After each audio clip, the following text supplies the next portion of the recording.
네, 이어서 대통령실을 연결하겠습니다. 최수영 기자, 조금 전 북한이 포병 사격을 했습니다. 대통령실의 입장이 나왔습니까? 네, 대통령실 관계자는 조금 전에 있었던 북한의 포 사격 역시 9.19 군사합의 위반이라고 밝혔습니다. 현재는 김성한 국가안보실장을 주재로 안보 상황 점검 회의를 진행 중입니다.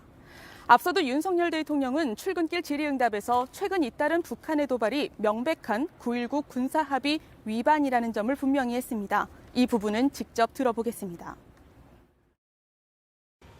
하나하나 저희도 다 검토하고 있습니다. 네.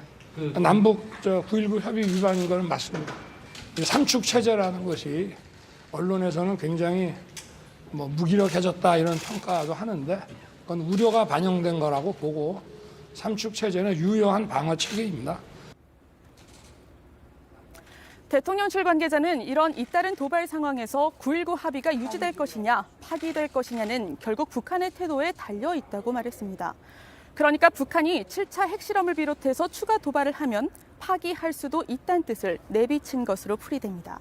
네, 북한이 이렇게 도발 수위를 높이면서 여권에선 전술 핵 재배치나 핵 공유 같은 여러 주장들이 나오고 있습니다. 대통령실의 정확한 입장은 뭡니까?